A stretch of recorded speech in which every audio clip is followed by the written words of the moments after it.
भारी संख्या में संथाल समुदाय के लोग हैं, लेकिन मैं आपको स्पेशल कहना चाहूंगा, अब ये गुरु जी का दौर नहीं रहा। देख लीजिए, हेमंत बाबू इसे अपना घर बना के बैठे हैं। अगर ये गुरु जी का ही पार्टी होता जेएमएम, तो सीता सोरेन बीजेपी में कहे चली जाती। यहाँ जितने हमारे संथाल समाज के लोग बैठे हैं, जितने मांझी बाबा लोग बैठे हैं, देखिए गुरु जी का समय नहीं रहा। अरे गुरु जी का खून केवल हेमंत बाबू थोड़ी है, गुरु जी का खून दुर्गा जी है, उनकी विधवा आज मैंने सीता सोरेन जी है, गुरु जी का खून बसंत सोरेन भी है। तो उनको मुख्यमंत्री बनने का मौका काहे नहीं, कल्पना जी काहे चुनाव लड़ गई? ये हेमंत बाबू का सरकार चल रहा है भैया, ये जेएमएम का सरकार नहीं चल रहा। अब ये संथाल समाज को भी निर्णय लेना है कि आप झारखंड में मोटा मोटी अगर 1 करोड़ आदिवासियों की बात करें तो हमें लगता है 18-20% संथाल आते हैं, यानी मैक्सिमम आबादी आपकी है, पहली आबादी आपकी है। तो पूरा संथाल समाज का विकास चाहिए या केवल हेमंत बाबू के परिवार का विकास चाहिए, ये आपको तय करना है। ये आपको तय करना है। मेरे जितने भी मांझी हराम चाहे लोग हैं, हमारी जितनी भी दीदी लोग जो संथाल समुदाय से आती हैं, कि ये वो दौर नहीं रहा। नो डाउट गुरु जी के लिए आपका आदर हमेशा जिंदा रहे, हम भी चाहते हैं, लेकिन ये गुरु जी का भी दौर नहीं रहा। ये शुद्ध रूप से हेमंत दादा का दौर है। ये तो गनीमत है कि उनका बेटा बेटी लोग बड़ा नहीं हुआ है, नहीं तो 2-4 को सीट उन लोग भी चुनाव लड़ता। आप लोग ताली बजाते रहते हैं और जिंदाबाद मुर्दाबाद करते रहते हैं। अगर सच में अगर आदिवासी हितैषी है तो भैया बसंत सोरेन के जगह बुधू सोरेन को चुनाव काहे नहीं लड़ाए? कल्पना सोरेन के जगह कविता मुर्मू को कहने चुनाव लड़ा दे। अनिता भी हमारी कम है क्या? कम है क्या बताइए? तो ये कौन सा आप चाहते हैं आदिवासी का भला हो? आप केवल अपने परिवार का भला चाहते हैं। अरे आप इतना अपना परिवार का भला चाहते हैं कि बुढ़ा चचा को 3 महीना नहीं रहने देते। 3 महीना रहने देते। बुढ़ा आदमी बेचारा गुरु जी का दोस्त है, जितने था बुढ़ा अपने 3 महीना रहने देते। तो ये अब आप डिसाइड कीजिए कि आप एक व्यक्ति ही आपका समाज है, ये आपका समाज लाखों करोड़ों में है, ये आपको डिसाइड करना। आज अगर आदिवासियत की बात आती है तो सबसे पहले सेफ्टी की भी बात होनी चाहिए। तो सबसे पहले बताइए, माननीय मुख्यमंत्री हेमंत सोरेन सीएनटी की बात किस मुंह से करेंगे? सीएनटी का क्या मतलब होता है तो हमको बताइए।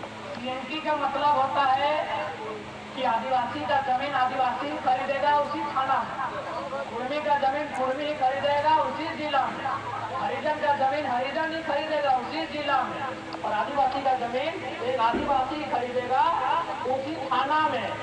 हेमंत दादा लगता है 24 जिला में जमीन खरीदेगा। खुद नियम के पालन किए। ये नियम है कि नहीं बताइए? यही नियम है ना सीएनटी का। जो खुद नियम का पालन नहीं किए हैं, उनका घर कहाँ है मालूम है? उनका घर है रामगढ़ जिला का गोला प्रखंड का नेमरा में। उनका जमीन कहाँ है? बोकारो में। उनका जमीन कहाँ है? धनबाद में। उनका जमीन कहाँ है? जामताड़ा में। उनका जमीन कहाँ है? दुमका में। उनका जमीन कहाँ है? रांची में। बताइए कैसे कैसे वो आपकी बात करेंगे? मैं आपको एक छोटी सी कहानी सुनाता हूँ। बचपन में आप एक कहानी पढ़े होंगे कि एक बूढ़ी महिला अपने बीमार बेटे को लेकर एक वैद्य के पास गई थी। वैद्य यानी डॉक्टर मान लेते, एक डॉक्टर के पास गई थी कि डॉक्टर साहब मेरे बेटे का इलाज कीजिए। तो डॉक्टर ने कहा आप 2 दिन बाद आइए तभी इसका इलाज करेंगे। बूढ़ी महिला 2 दिन बाद फिर गई तो डॉक्टर ने क्या कहा मालूम है? कि अपने बेटे से कहिएगा कि गुड़ नहीं खाएगा, इसका बीमारी ठीक हो जाएगा। तो बूढ़ी महिला पूरा खिंचा गई, बोली हाँ महाराज, अगर केवल इतना मामूली बात था तो हम इतना दूर से कहे दोबारा है, पहला दिन ही बोल देते गुड़ नहीं खाना है। तो क्या बोले डॉक्टर मालूम है? कि सुनिए ना देवी, 2 दिन पहले गुड़ हम गुड़ खाते थे, आप चले गए, 2 दिन बाद 2 दिन से हम प्रैक्टिस की कि गुड़ नहीं खाएंगे, हम गुड़ खाने छोड़ दिए, तब आपके बेटे को सलाह दे रहे गुड़ नहीं खाना है। तो बताइए हेमंत सर ने आदिवासी को कैसे सलाह देंगे? तो खुद सीएनटी का उल्लंघन करके रखे, वो खुद सीएनटी कानून का उल्लंघन करके रखे। आज कहीं कहीं उनकी पत्नी रोज, अरे भाई उनकी पत्नी आज विधायक बन गई है, कल मंत्री भी बन जाएगी, और हेमंत दादा जहाँ से जेल में थे उनसे क्या फर्क था? लेकिन उस समय आंसू कहा नहीं आया जब प्रेम मार दी जेल गया था।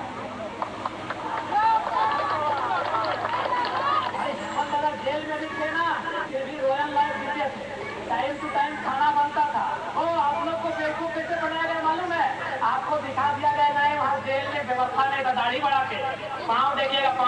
सेविंग है।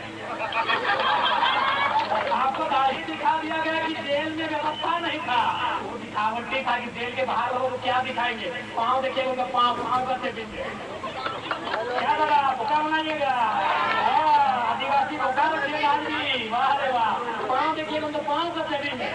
जानबूझ के दाढ़ी का सेविंग नहीं की। जब बाहर आएंगे तो थोड़ा सा मजनू वाला ठीक लगना चाहिए।